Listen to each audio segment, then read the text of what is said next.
Now, let's look at the eating habits of common garden birds.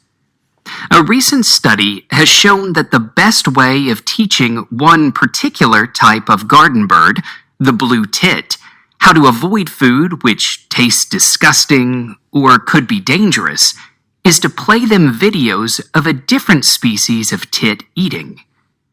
When the blue tits saw this other species eating and rejecting food, they quickly learned from what they saw and didn't eat that type of food themselves.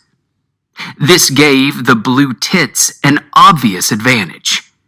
It meant that they didn't have to spend so much time and energy trying different types of food in order to find the ones they could eat without harming themselves.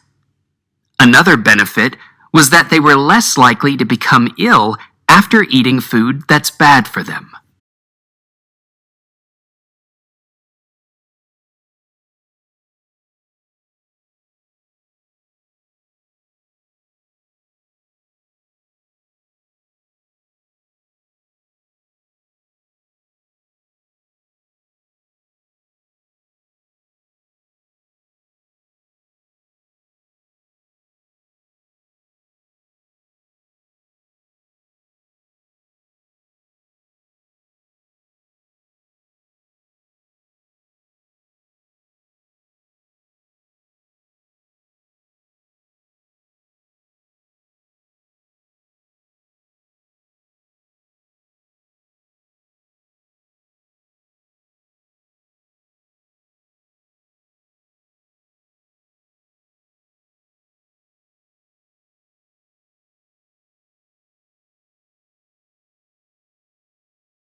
Ballet became a really important part of American childhood over the course of the 20th century in a series of stages.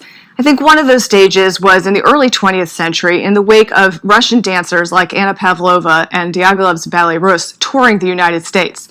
They went all over the place. They went to large opera halls and they went to small venues. And so many Americans actually had some exposure to ballet during that period. And in a very American way, many of the people who saw those performances thought to themselves, I want to learn how to do that.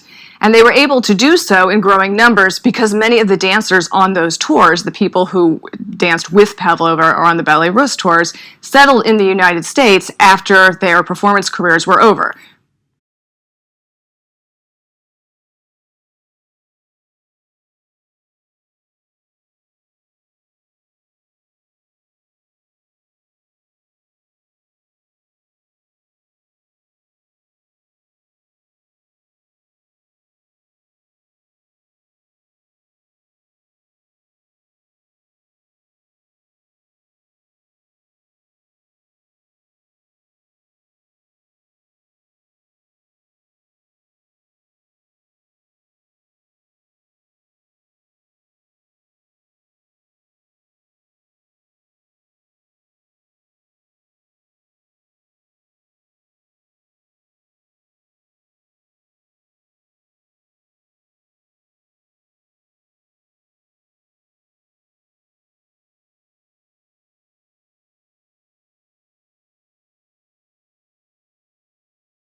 There are certain books which undergraduate students of philosophy are required to read. I'm talking here about texts which regularly appear on the reading lists handed out by tutors at the beginning of a course. One such standard text is The Republic by the ancient Greek philosopher Plato. Why is it worth reading? Well, obviously, there's the content. It discusses an important basic question, namely, why should people be good?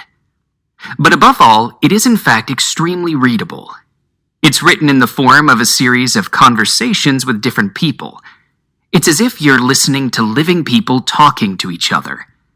This means the information you have to understand is broken down into short sections.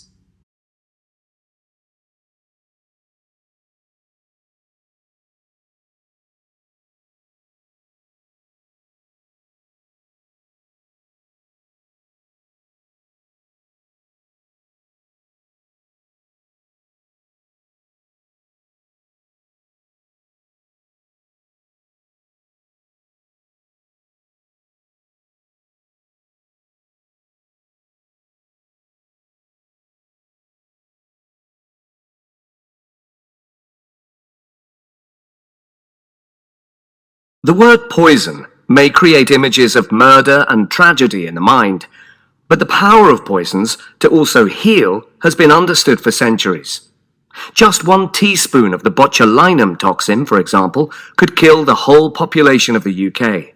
And yet it's become the basic ingredient for treatments of muscular problems, including its latest fashionable use as a popular wrinkle treatment, Botox. The yew tree, which is deadly poisonous, has been found to have the potential to save thousands of lives by slowing down the growth of cancer cells. These examples and others are challenging the concept that poisons are an instrument of death. Far from it.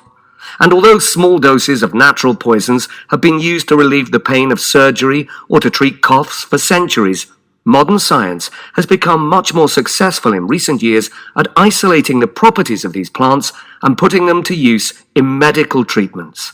As a result,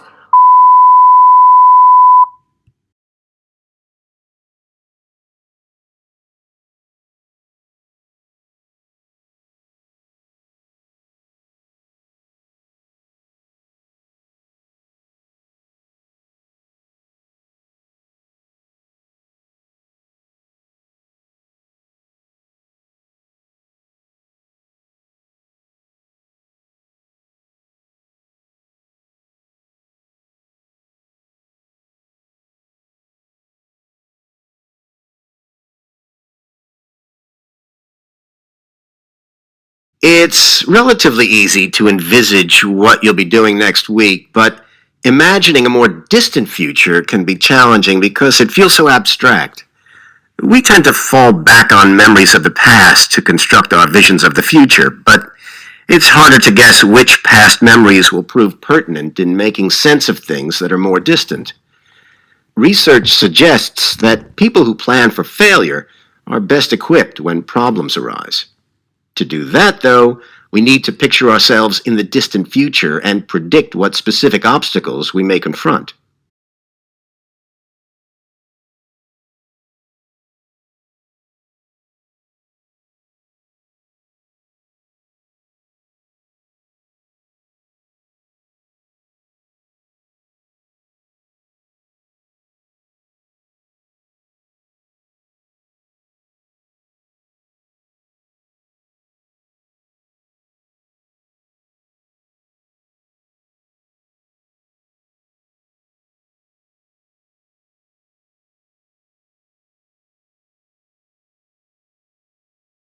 Scientists believe they may have discovered the smallest dinosaur remains ever found.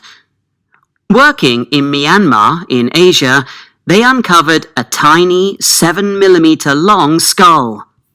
Their find is thought to be fully grown, and experts estimate it to be around 99 million years old.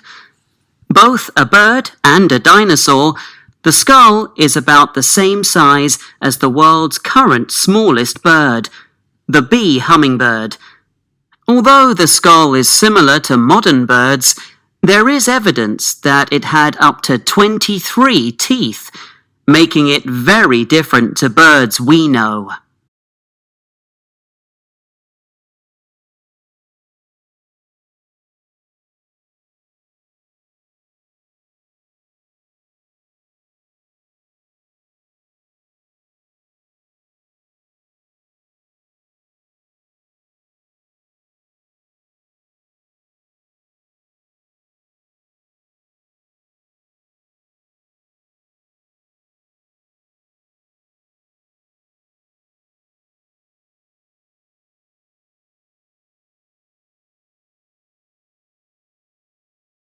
I'm here today to discuss the novel Frankenstein by Mary Shelley.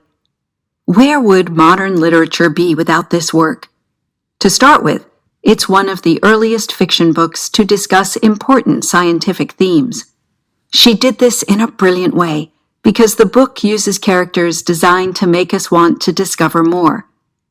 The book also makes important points about the political issues of that time and how many people felt like they didn't belong. I certainly believe that this book deserves to be read by more people, which is why I'm glad to see that some schools now use it as a text in English classes.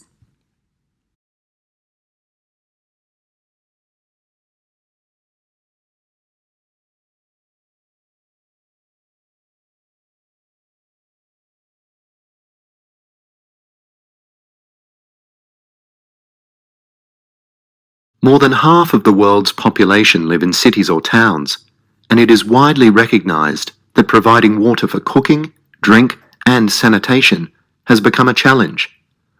More action is needed to ensure that water resources are well managed and supply is maintained. Continued investment in the water infrastructure is essential if the demand for water is to be met. At the same time, there is an urgency to ensure that all residents have equal access to water. Many structures that transport water into the cities are becoming old and in need of repair. A more substantial approach to urban water management is needed.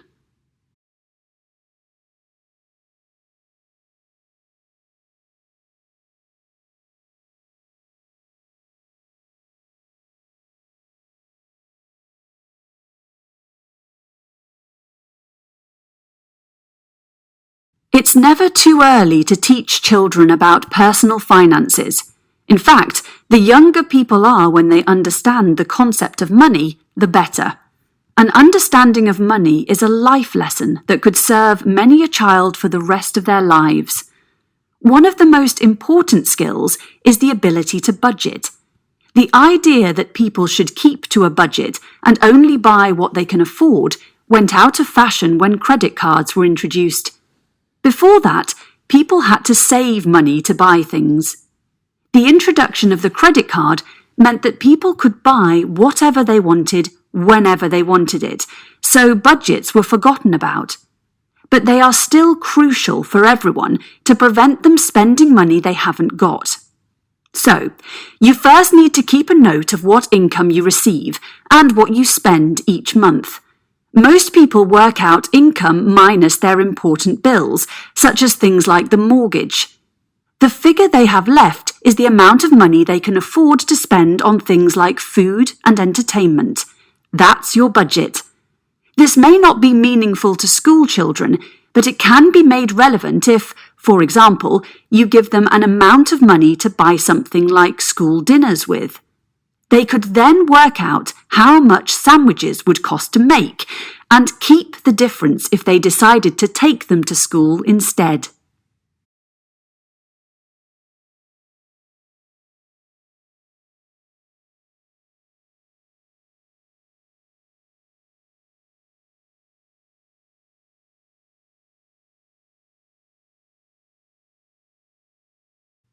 All funding requests must be submitted on the appropriate form.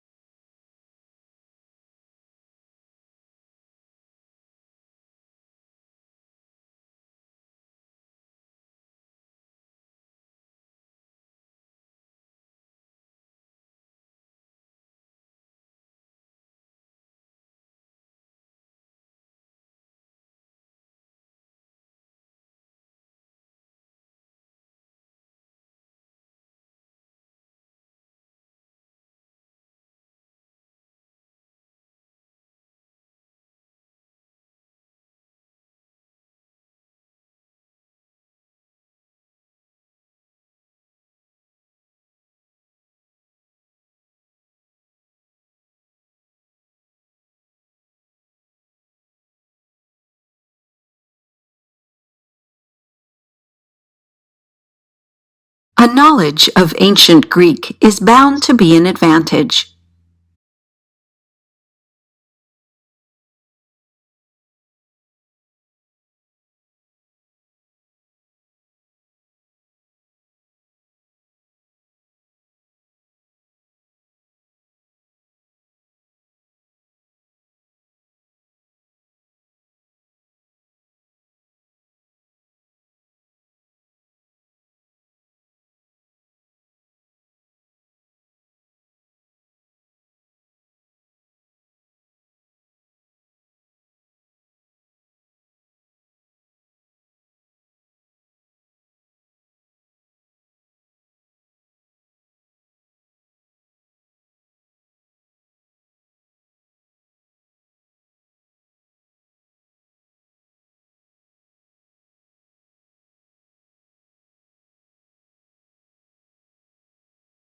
A scholarship was awarded to the most promising undergraduate.